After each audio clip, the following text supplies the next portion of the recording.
Good afternoon. I'm Jay Scott, editor of High Performing Buildings magazine. Thank you for joining us for today's webinar, part of the HPB Supplier Webinar Series. The series provides information to HPB readers and others about technology of interest to industry professionals. ASHRAE does not review supplier webinar presentations. Baltimore Air Coil Company would like to welcome you to this webinar titled Closed-Loop Systems, Open Tower Heat Exchanger, or Fluid Cooler, which is best for your application. Today's presenters are Andrew Rushworth and Frank Morrison. Andrew joined the BAC Global Marketing team this March as Product Platform Manager for closed-circuit cooling towers. Andrew has spent his career in marketing, initially working for leading food and beverage manufacturers in Europe before moving into global B2B marketing with the S.C. Johnson Group of companies. His experience includes new product development, marketing strategy, product positioning, and value proposition development. Andrew has his bachelor's degree from the University of London and an MA in Management Systems and Sciences from the University of Hull in England. Frank is currently Technical Director, Global Marketing at Baltimore Air Coil Company. Frank has worked in both product engineering and research and development at BAC, as well as managed the R&D labs and the design operations group before moving to marketing, where he was closed-circuit product manager. He earned a BSME from Drexel University and an MBA from Loyola College. Frank is active in industry organizations such as ASHRAE, AHRI, and the Cooling Technology Institute. He is an inventor or co-inventor on 10 U.S. patents and has authored numerous ASHRAE journal articles and technical papers. And now we turn the webinar over to Andrew. Thank you. Okay, thank you for the introductions, Jay. Hello, everybody, and welcome to today's webinar. As Jay mentioned, Frank and I are going to talk to you about closed-loop heat rejection systems with the aim of shedding a little more light on all the aspects that you might need to consider when making the best choice for your next project. Our approach to walking you through this field is laid out here in the agenda. We're going to start by reviewing both open and closed-loop heating systems, pulling apart the differences and relative merits of both, look at ways to close the loop, and then compare two of those ways from three different directions: the operational perspective, the energy each might consume, and first cost versus installed costs. We will summarize our findings and then throw it open to questions at the end. If I could ask you to type in your questions as we go along, we'll group them and look to answer at least one question from each of the groups. However, we won't be able to answer all of the questions, no doubt, during this webinar, but we will try to answer all of them via email over the next few days. So, without further ado, let me hand you over to Frank.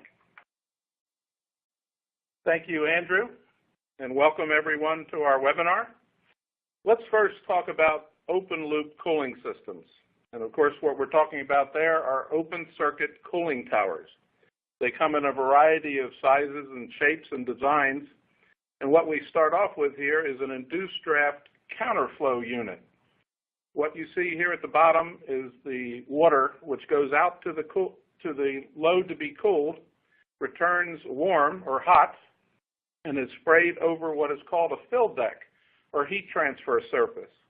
Air is induced up through the cooling tower where the water and air mix and the water is cooled before returning back to the system load.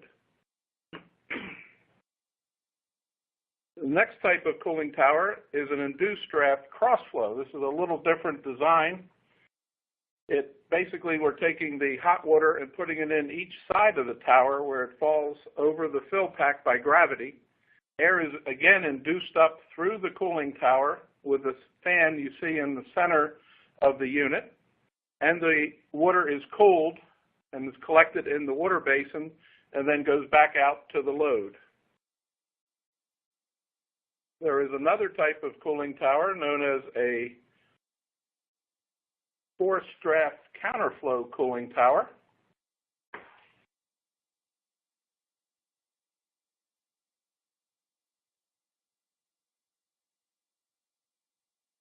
Okay. Sorry, we have a little delay in our slide movement. A forced draft counterflow cooling tower, which in this instance has a centrifugal fan. The air is blown up through the fill pack, and the hot water is sprayed down over the fill, where again the air and water mix to be cooled. This type of cooling tower is often used for indoor applications in cold weather areas or in high security installations, or for sound sensitive sites.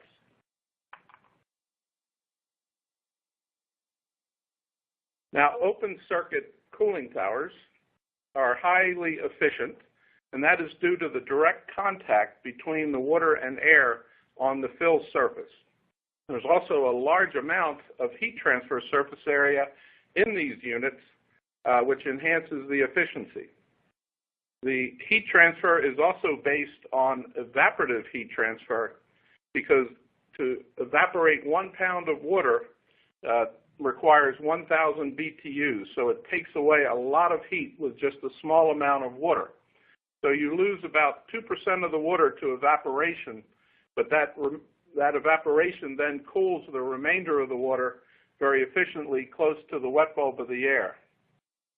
And that's the last point where the cooling tower takes advantage of what is called the wet bulb depression of the air. In Baltimore, on a 95-degree day, you can have a 78-degree wet bulb. Thus, you can cool the water down below the dry bulb of the air and get very efficient temperatures back to your cooling load. Now, here's a typical open-loop cooling system, which is based on a water-cooled chiller with an open-circuit cooling tower. You see in the center there is the chiller and the chilled water circuit that is removing heat from the building, the heat load from the building. Now, that chilled water circuit is a closed loop. On the other hand, on the other side, where the condenser of the chiller is, we have an open loop. The water from the cooling tower is pumped through the chiller condenser. It picks up heat and returns to the cooling tower to be cooled. Now, the tower side of the heat exchanger is open to the atmosphere. This means that system components can be exposed to airborne contaminants. Now, these contaminants can include dust, dirt, pollen, boiler exhaust, and the like. So to maintain peak efficiency, you must keep the system clean. And that can be done through a proper water treatment program. For certain applications, you may want to consider the use of side stream filtration.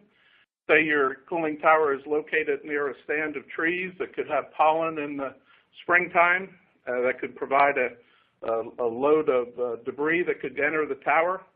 So by having side stream filtration, you keep the solid content of the water down, but that also makes your water treatment program much more effective. Now, heat exchangers will require periodic cleaning. You can see here the difference between a clean plate and frame heat exchanger plate and one that's been fouled, as well as a shell and tube heat exchanger that is fouled. So you need to make sure these are cleaned when you see the performance starting to degrade in the heat exchangers. So be sure to follow instructions in the manufacturer's operation and maintenance manuals for all your equipment in the system. Now, many traditional open cooling systems can benefit by closing the loop. This helps you to maintain high performance over time, reducing energy consumption. It also reduces the need for periodic cleaning.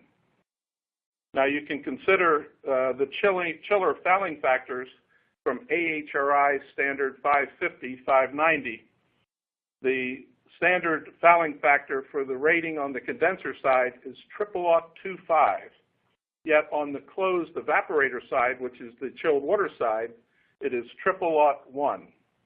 This makes about a 1.2% difference in energy efficiency, but if you would close the condenser side, you would save energy, and it would be an initial and ongoing energy savings over time. Now, these are just the fouling factors as it comes from the factory in the rating. In the real world, the fouling can be much more severe, all the way up to double aught 4 or greater, and that can have as much as a 44% increase in power required to do the same cooling duty. So keep that in mind. With a closed loop, you have location flexibility. The heat rejection equipment can actually be located at grade or even below the load. You can reduce installation costs and enhance accessibility for maintenance. Another advantage is that the architects can help to, use that ability to locate the location flexibility to help protect the aesthetics of the building in certain instances. You can often reduce the pumping power required thanks to the closed loop cooling. There's no need to deal with the lift required to the top of cooling towers on the open loop to overcome. Now, many cooling systems require a closed loop for reliable long-term operation. Often, heat exchangers and distributed systems have small passages. This includes tube-and-tube coaxial condensers, brazed plate heat exchangers, and these heat exchangers are difficult or impossible to clean once fouled. Examples of such equipment include water source heat pumps, water-cooled variable refrigerant flow systems, modular chillers, and industrial equipment such as air compressors and welding machines. Here is a sample diagram of a water source heat pump loop. You can see this one is based on a closed-circuit cooling tower with a boiler, and all the orange boxes there are your water source heat pumps located throughout the building, but each one of those has either a brazed plate or a coaxial heat exchanger in them that can be fouled or clogged if this was an open loop. So that's why closed loops are used in these instances. So how can you close the loop? You could use a dry cooler, but you pay an energy penalty on the system through higher design fluid temperatures. If you remember the Baltimore design day that I mentioned earlier with the 95-degree dry bulb, you would be lucky to get 105 or 110 degrees off the dry cooler during that design day, which would then be an energy penalty on the system. And remember now, the heat rejection is often the lowest energy part of the system. On a typical chiller system, water-cooled chiller, you're operating around 0.06 kW per ton. The heat rejection operates at 0.06 kW per ton, or 90% less. So you want to protect and have the energy reduction on the higher energy part of the system, which would be, in that case, the chiller. It also requires more fan energy to do the cooling in a dry mode. You have to move a lot of air there compared to the evaporative cooling process. Now, you can use an adiabatic fluid cooler, which has lower energy use than a dry cooler, as the entering air is pre-cooled before entering the dry heat exchanger. And you can see a photo of one there in the middle with the blue cooling pads. Water is dribbled over these pads, air goes over the wetted pad, and is cooled adiabatically close to the wet bulb of the air. Now that enhances the dry performance of the coil behind it. Now this does add cost over the dry cooler option. You can also use a ground source heat exchanger, which can be very energy efficient but costly. And you also need space for the well field. You see a diagram of that on the right-hand side of the screen at the bottom. And what I found from my experience and research has been that hybrid ground source systems, which combine a well field plus a closed-circuit cooling tower or plate and frame heat exchanger and cooling tower can actually lower your first cost while you're achieving the same or better energy efficiency and at lower risk. At minimum, I recommend that consulting engineers consider putting in connections so that should the well field heat up beyond what can cool the building, or that perhaps some of the wells are not properly grouted, you can then put in a rescue fluid cooler and connect it easily into the system in the future. So that little bit of extra piping can provide an insurance policy in the future. So let's look at energy efficient evaporative heat rejection, which gives us two choices for system designers: an open circuit cooling tower coupled with a heat exchanger, or a closed circuit cooling tower, which is also known as a fluid cooler. You see a photo of a plate and frame there on the left. In the center, you see a diagram of the plate and frame pulled apart with the alternating hot and cold fluid paths through the plates of the heat exchanger. And on the right-hand side, you see a fluid cooler. Now keep in mind that both of these heat rejection systems are capable of returning the same fluid temperature to the system they are connected to. So the energy efficiency of the bigger system will be the same. Now let me just say that when you're comparing these systems, or when you're comparing any heat rejection alternative, remember that you need to level the playing field.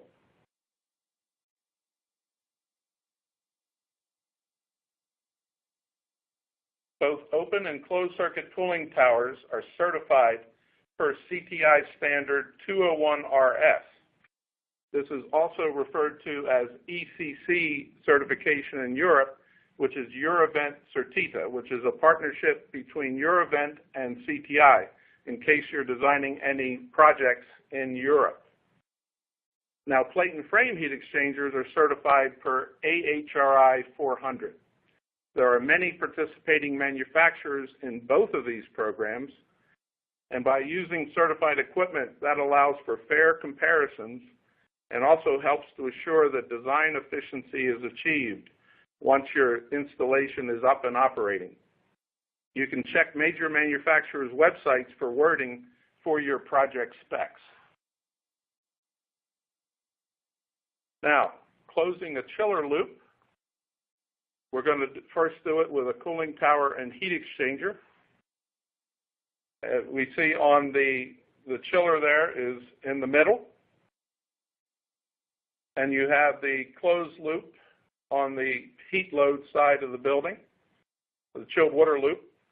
And then we place a plate and frame heat exchanger and pump the fluid, hot fluid, from the refrigerant condenser through the closed loop side of the heat exchanger. Now, on the other side of the heat exchanger plates, we're pumping the cooling tower fluid through an open loop to the cooling tower. Now, on a cooling tower heat exchanger system, the process fluid is contained in a clean closed loop on one side of the plates. The other side, of course, is open. The plate and frame heat exchangers typically have high overall U values, which is the overall heat transfer coefficient. The pressure drops are generally reasonable, usually 10 psi or less on each side. However, these high U values are often susceptible to fouling due to the high U values. So just a little bit of fouling can seriously decrease that high overall heat transfer coefficient. These plates are also very tightly packed, about 1/8 inch apart, so they are susceptible to clogging. So you need to make sure that you have proper strainers in front of the heat exchanger to avoid that. You can see a photo there of a inlet to a plate and frame heat exchanger pack that became clogged with dirt and debris. Now, the plate and frame heat exchanger can be cleaned You need to allow adequate room in the equipment room for this cleaning. We also suggest you have a drain available nearby, because when you take the plate pack apart, you're going to get some water out of it, and you're going to be cleaning the plates. You also should have new gaskets available should you need them when you're putting the plate pack back together. And you should follow proper plate pack tightening procedures. If you over-tighten, you can have pressure drop issues as well as performance issues, because you need to maintain the proper spacing between each plate.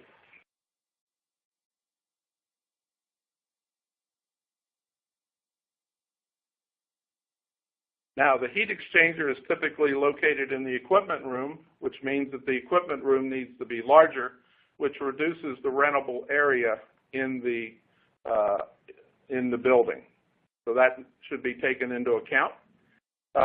Because the heat exchanger is in the equipment room, however, you do not need glycol for freeze protection, although you should follow the proper cold weather operation procedures for cooling the open circuit cooling tower when you're operating during the winter months. And here's an important point, in that the cooling tower selection is different than the traditional open loop system. In a traditional open loop system, you're designing for 95-degree hot water, say 85-degree off the cooling tower at, say, a 78-degree wet bulb with no heat exchanger in the system. To get 85-degree water back to the tower with a 3-degree approach across the heat exchanger, you'd have to you'd have to have conditions of 92-degree hot water, 82-degree leaving water off the tower at the 78-degree wet bulb. So you basically have a closer approach on the cooling tower. You go from 7 degrees, which is the leaving fluid temperature minus the wet bulb, to an approach of 4 degrees, which is 82 degrees to 78. So the tower does grow in size in these cases. Now let's look at closing a chiller loop with a fluid cooler. Here we have the same closed loop chilled water system on the evaporator side of the chiller, but on the condenser side we have the closed loop, where the warm water from the condenser is pumped to a coil that is located in the closed circuit cooling tower, and water is sprayed from the sump of the unit up over the coil. Air is induced into the unit, and the evaporative heat transfer occurs on the surface of the coil, cooling the fluid within the coil. That water or glycol returns from the coil of the closed circuit tower back to the condenser to pick up more heat from the condenser. But in this case, both sides are closed, both the chill water side and the condenser side. Now let's look at various types of closed circuit cooling towers. Here is shown an induced draft counterflow tower, where the hot fluid enters the top of the coil, traverses through a serpentine tube bundle, and leaves cooled out of the bottom. The water in the sump, which is shown in blue, is pumped up over the coil. Air is induced through the fan at the top of the unit, and the evaporative heat transfer occurs inside in that tube bundle array, where it basically cools what's inside the tube. And what we see on the left-hand side of the screen is a typical coil or tube bundle that is installed in the closed-circuit cooling tower. Another type of closed-circuit cooling tower is a forced draft counterflow, and this particular one is based on a centrifugal fan unit, which again can be good for indoor applications that can handle external static pressure, but it basically works on the same principle, except the air is forced up through the tube bundle with the fan at the bottom.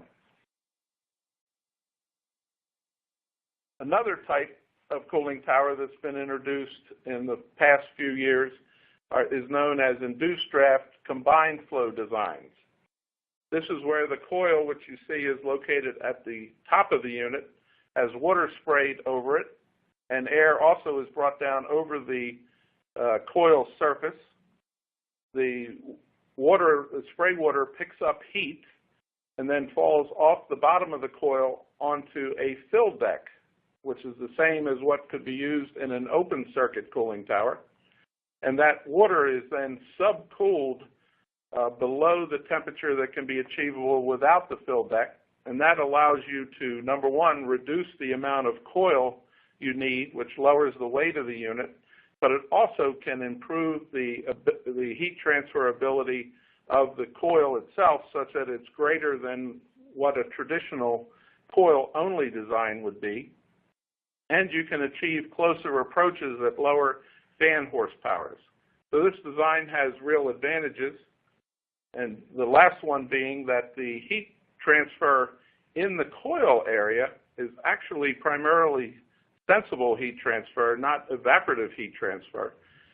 So, however, the evaporative heat transfer occurs primarily, about 70 to 80% of it, in the fill surface, which means that the coil surface stays much cleaner and does not scale. The scaling would then occur in the fill area where it can be easily removed and through the water treatment program.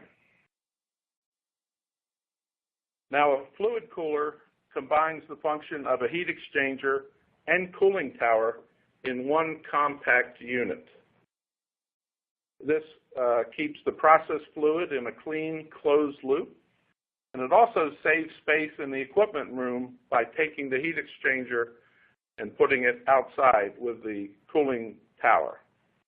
Pressure drops are usually less than 10 psi on the cooling loop, which is the same as a plate and frame. It is more resistant to fouling. There's no need to clean heat exchanger plates, as the fouling and any scaling can be controlled through the water treatment program.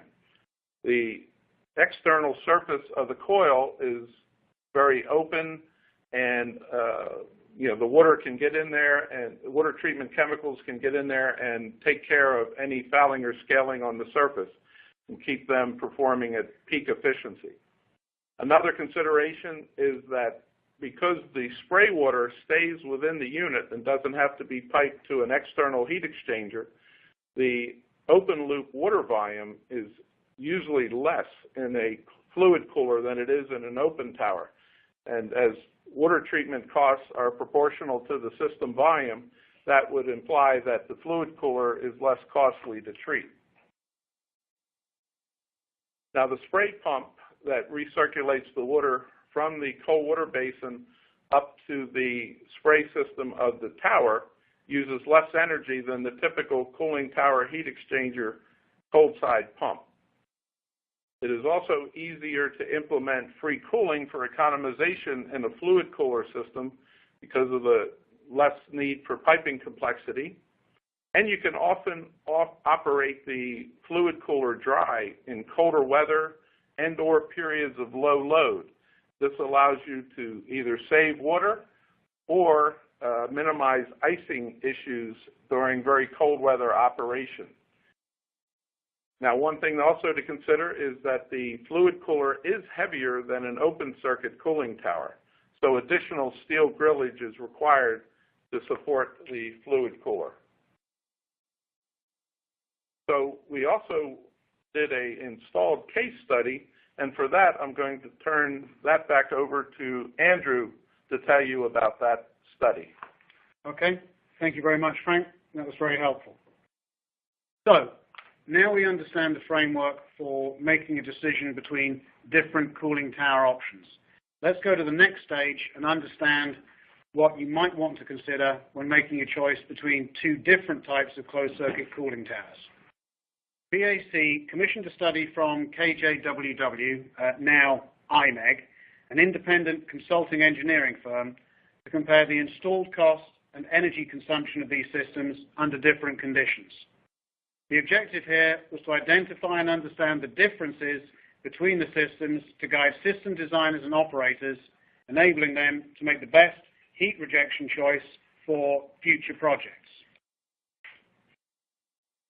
IMEG looked at two closed-loop HVAC systems for us, a water-cooled chiller and a water source heat pump using two alternatives: a cooling tower coupled with a plate and frame heat exchanger and a fluid cooler. Both options were evaluated in differing building types with different heat loads across two ASHRAE climate zones using the major cities of Chicago and Dallas, which exhibit markedly different climates. Okay, so IMEG created designs for both the chiller and the water source heat pump systems in Chicago and Dallas. Firstly for an open tower and heat exchanger, and then repeated the exercise using a fluid cooler, identifying in great detail all the necessary elements to allow for an exhaustive comparison rather than just a general approximation of the requirements of each system as can be seen here in these schematics. Now, you can't see the specifics, but it's apparent that the designs are built as if for a real job. So every element has been taken into consideration here, and these are as accurate as we can get with regard to how a system might be built to meet the requirements as detailed on the slide. So if you look at how these elements can be broken out, the model includes equipment, and within equipment you're looking at towers, heat exchangers, pumps, water treatment, that kind of thing. For plumbing, we're including pipes, valves, strainers, anything else like that. The electrical group breaks down into wiring, conduits, breakers, disconnects, variable speed drives. There is a structural element, which is the steel support required to site the tower, and that's assuming that the job is new and not a replacement. Pressure gauges and flow meters as part of the necessary measurement and instrumentation. And then finally, evaluation was put on the real estate used within the building. RS means was used as the basis for the costs for the constituent elements, along with supplier quotes. IMEG also applied the appropriate cost multipliers for materials and labor in the respective cities. However, any cost approximation can only ever be a snapshot in time and based on the individual system design. So, you have to take that into account. This is a case-by-case sort of environment. So the first aspect that was looked at was the comparative energy usage across two buildings with equivalent load requirements in Chicago, one using a chiller system and one using a water source heat pump. Generally, the connected horsepower usage was similar. In the two examples cited here, it was a match in the condo, and the fluid cooler used a little less in the hotel environment. But as I mentioned earlier, it must be remembered that each examination is a unique case dependent on the specific model applied, the exact layout, and a host of other variables, and each project must be individually evaluated.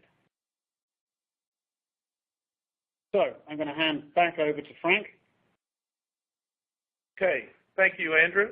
Now we're going to look at the total installed cost overview for the two types of systems that were studied. The first being the water-cooled chiller option. And what we have here are graphs of total installed cost, and this is just total installed cost for the heat rejection portion of the system. And the y-axis is the cost in thousands of dollars. The fluid cooler is shown in green, and the blue bar is the cost for the open tower heat exchanger.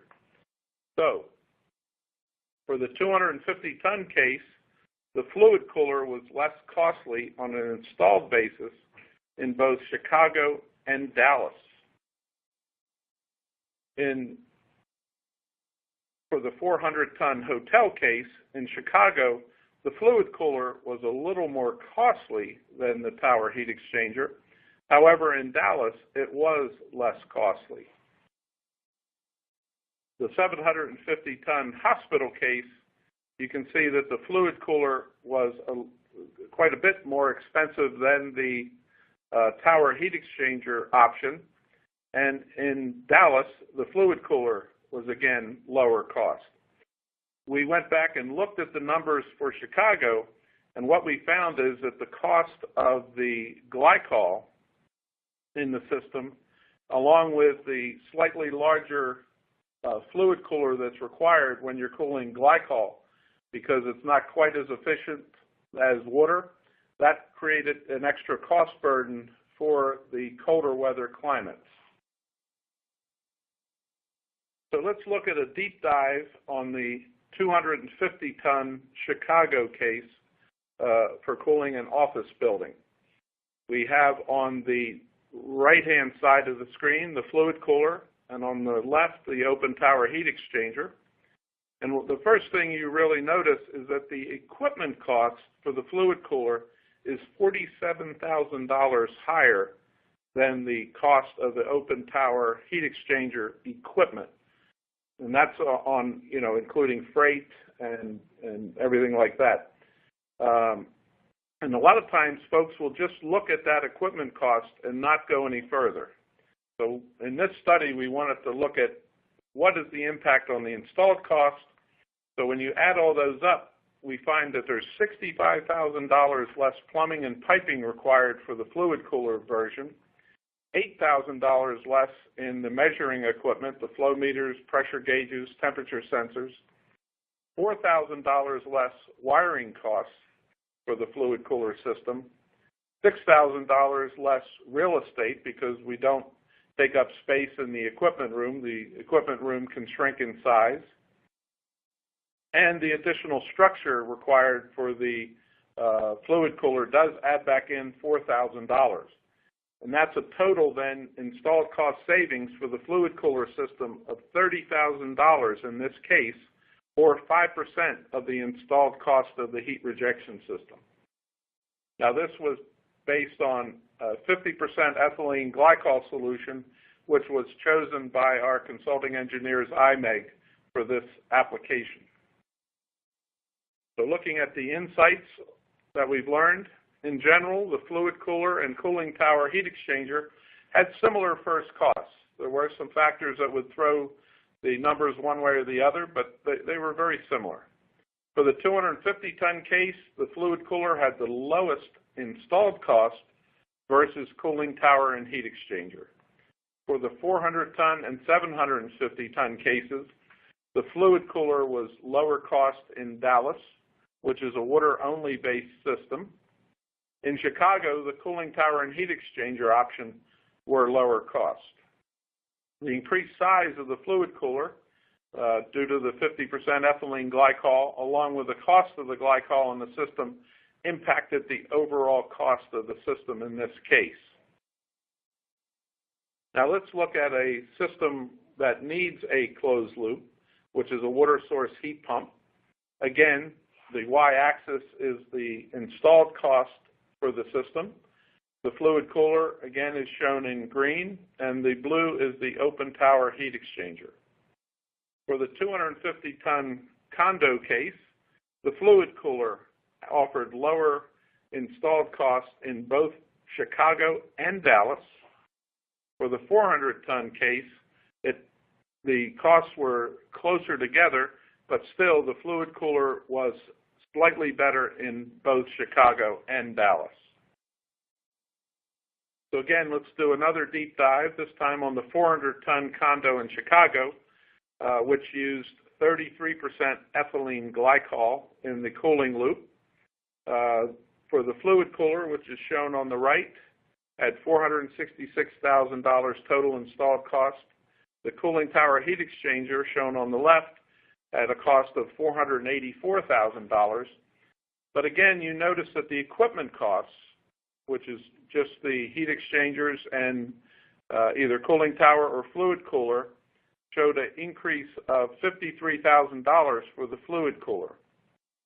But this is more than offset by the $67,000 less in plumbing and piping, $8,500 less in measurement equipment required.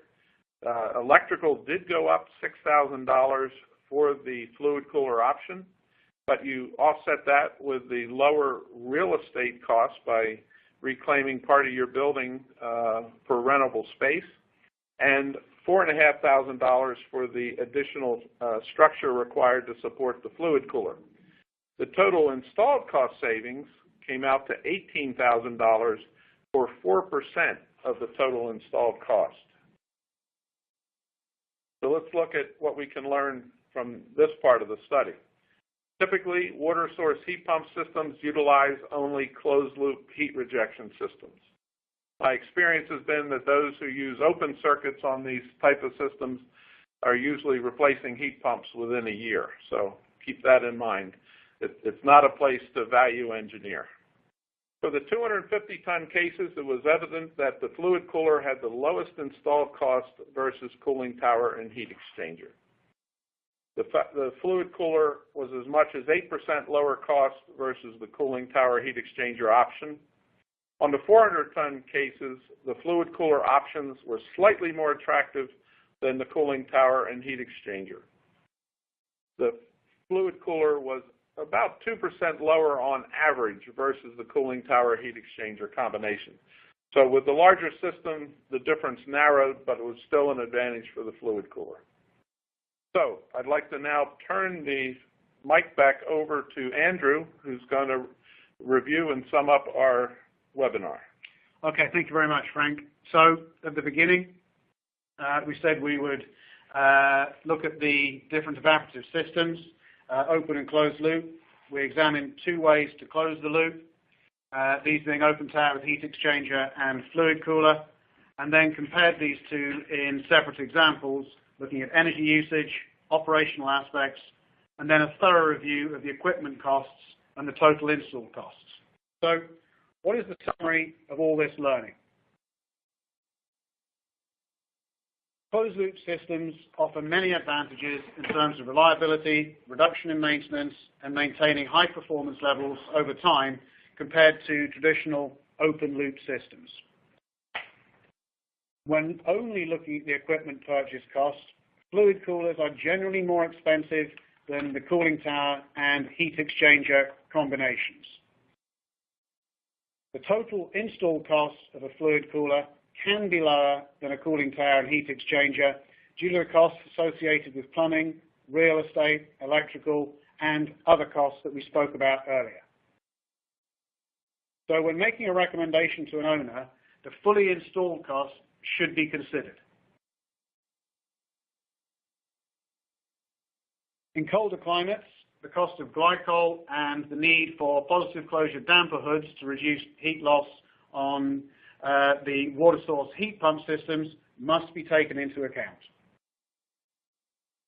Fluid coolers, which combine the function of a cooling tower and heat exchanger into a single compact unit, are easier to incorporate into the system design with less risk than having to design, lay out, and pipe an open circuit cooling tower, pump, and heat exchanger combination.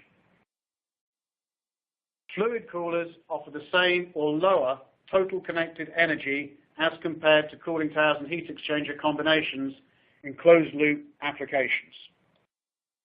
And the ability of fluid coolers to operate dry in cooler weather can be an advantage in terms of water savings and cold weather operation. So, having concluded or made those summary statements, what is the overall conclusion here?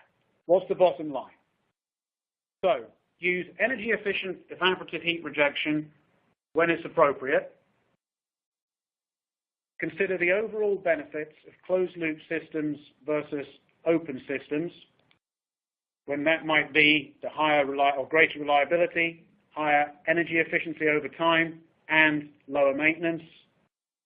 And there are multiple ways you can achieve closing the loop. For each option, make sure that you evaluate the total energy use, the design complexity, the total installed costs, not just the equipment costs, and then the impact of the climate zone that you're intending to put the unit into. So that is the end of our presentation. It's now time for question and answers. We have a large group of questions from many of the different attendees. As I said earlier, we're going to pick questions from different groups, and hopefully we'll be able to answer a sufficient number. So, Frank, I'm going to throw it over to you for the first question. All right. Thank you, Andrew. We have quite an array of questions. which we really appreciate. And as Andrew mentioned earlier in the webinar, we're not going to be able to get to them all today, but we're going to try to answer as many as we can as possible. So the first question involves, do you have any backup for the claim that the hybrid geothermal heat pump loop is can be a lower cost design than the traditional full ground source geothermal heat pump system? What I have here is two DOE studies and papers, one from the Federal Energy Management Program and one from the Department of Energy on an assessment of hybrid geothermal heat pump system. And if anybody is interested in that, you see at the bottom of the screen here Andrew and I's emails. So send one of us an email and we can forward those studies to you. And you can read them on your own. Let's pick another question here. Would you expect the evaporation rate to be similar between an open tower and a fluid cooler? Yes, we would expect the evaporation, whether you're doing it directly or indirectly. The evaporation is proportional to the load of the heat input. There may be slight differences due to the airflow rate to the tower, but you're talking in fractions of a percent. The greatest difference that you'd see between the two is that, as I mentioned earlier, that the water treatment is usually easier on a fluid cooler because you only have to protect the materials of construction within the fluid cooler itself, because that open loop water never leaves the tower, with the exception of using a remote sump. So the process fluid is kept inside the coil, so it's inside a clean, closed loop. Now, in an open tower, you have to protect all the system components. That ranges from perhaps the galvanized steel on the cooling tower to the black steel pipe to the copper tubes in the chiller barrel. So you're in an open loop system, your water treatment can be much more challenging because you have all these materials that you have to protect. So basically the evaporation rate is the same, but you can run often higher cycles of concentration in the fluid cooler than you can in the open tower, which reduces your bleed required to maintain the water quality. So that's the answer to that one. Okay, another question on the efficiency difference between open and closed loop cooling towers.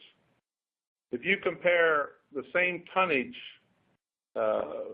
open tower versus a closed loop tower, you'll find that the closed loop tower is larger and generally draws greater horsepower than the open tower. But why is that? That's because there are two stages of heat transfer in the closed loop tower. What you need to do is compare this, you're basically comparing apples and oranges. So to get it back to an apples to apples comparison, we need to compare closed loop cooling towers with open tower heat exchanger combinations. That's the fairer comparison, and that's the slide that Andrew addressed, the connected horsepower of the two systems. We concluded was basically the same. You may have a little higher horsepower, fan horsepower, say, on the closed loop tower, but you also then have reduced pump horsepower with the spray pump compared to the cold side process pump. So that the net effect is that they're very similar in total horsepower for the system.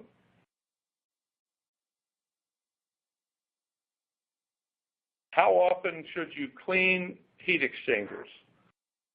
That is really dependent on your specific situation. You should follow, of course, the operation and maintenance manual for plate and frame heat exchangers. But in my own experience, generally that's one of those things that, especially on like condo buildings, a lot of times that's maintenance that doesn't get done, and that means that the system then pays a penalty. But certainly for a chiller or a plate and frame heat exchanger, it's not a bad idea to clean it at least once a year. But maintaining your water treatment program will help to minimize that. And certainly using a fluid cooler would help eliminate the need to clean the heat exchanger.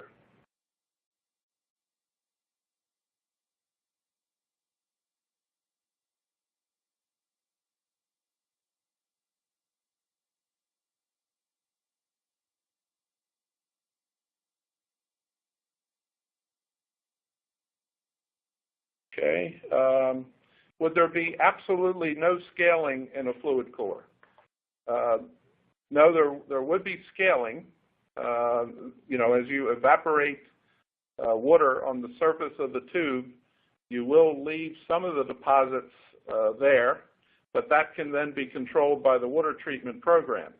If your water treatment program is not being done properly, you can actually build up a layer of scale, which then retards your heat transfer and causes you to use more fan horsepower to reject the heat.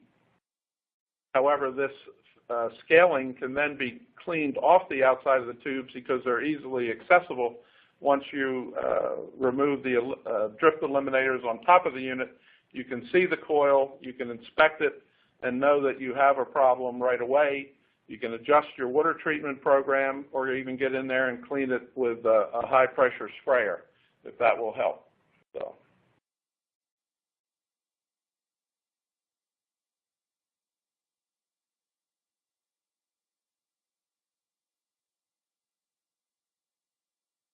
There's a lot of questions regarding the energy use of the two different systems.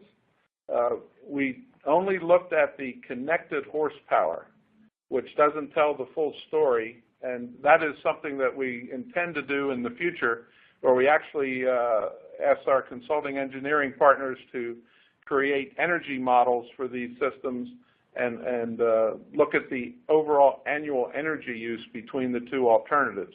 So that's something we're going to do in the future.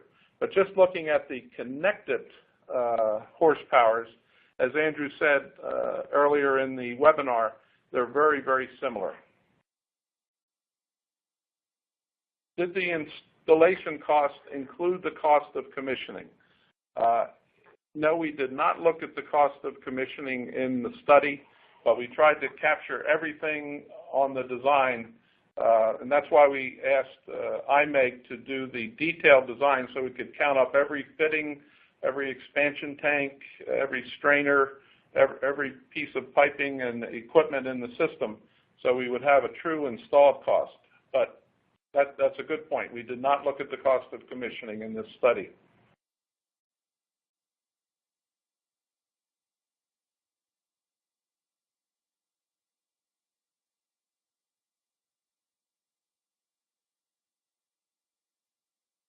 At what low ambient temperature can the cooling tower run effectively without any implementation of winterized techniques?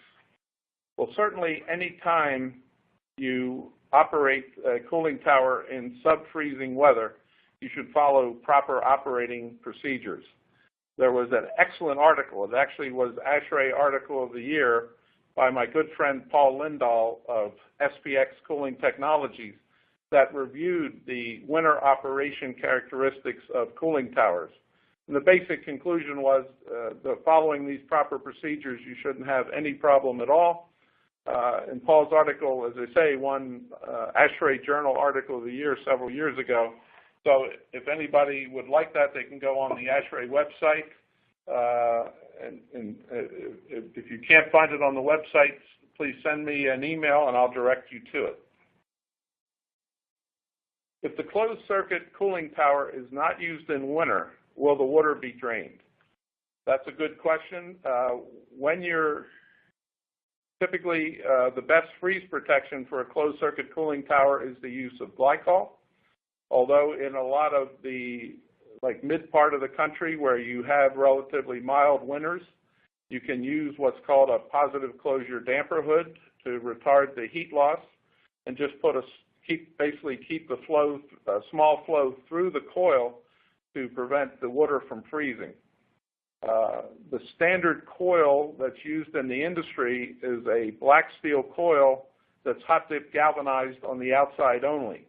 So this type of coil, because it's black steel inside, is not really something that you should drain. If you want to have the capability to drain it, you could upgrade to a stainless coil, and that would solve the problem. Otherwise, in a black steel coil, when you drain it, you're introducing oxygen, which can lead to corrosion. So we would not recommend draining of the coil except in emergency freeze protection cases, say if there's a power failure. The best method is to use glycol, but there are procedures using positive closure damper hoods to minimize heat loss that can be followed, and they've been very successful over the years.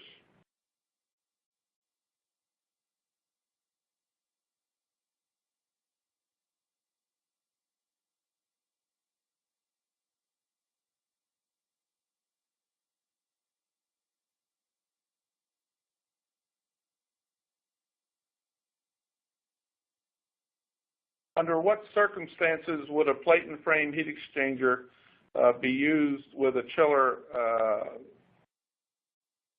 to cool the condenser? Generally, what I've found in my experience is there has to be a driver for that. One of the best examples early in my career was a chiller plant on a auto manufacturing factory, and it was located actually next to a cement plant. The cement dust was being drawn into the open cooling towers, and of course that cement dust then wound up in the chiller barrels and basically causing a very hard scale that was very tough to remove. The auto plant decided to take out the open circuit towers and replace those with fluid coolers, and that kept the cement dust out of the chiller barrels. And remember from our discussion earlier, the chiller is operating at 0.6 kW per ton, while the heat rejection is down at 0.06 kW per ton. So protecting the chiller barrel was far more important than letting letting the cement dust get into just the closed circuit open loop, where it could be treated through the bleed and the water treatment system. But there's also other cases where having, just wanting high reliability on the chiller, say for a data center, where you don't want to have, you want to maintain peak performance over time, because that chiller barrel then, the condenser chiller barrel is kept clean.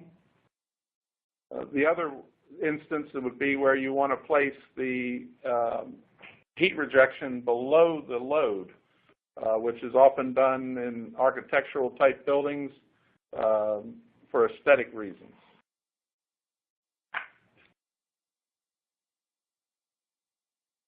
Maybe we've got time for one more, Frank. Okay. The typical 0.6 kW per ton, is that based on chiller performance only or a combination of chiller, pumps, and cooling tower? The 0.6 kW per ton value that I mentioned is only for the chiller itself. The system operates more up in the range of 0.72, 0.75 when you include the pumps and cooling tower, which is still less than the 1.1, 1.2 kW per ton that you have with an air-cooled chiller. Okay. Well, thank you very much, Frank, for answering as many questions as you did. I think now maybe we should hand it back to Jay Ashray to just wrap up for us. Thank you, everyone, for attending. Have a great day.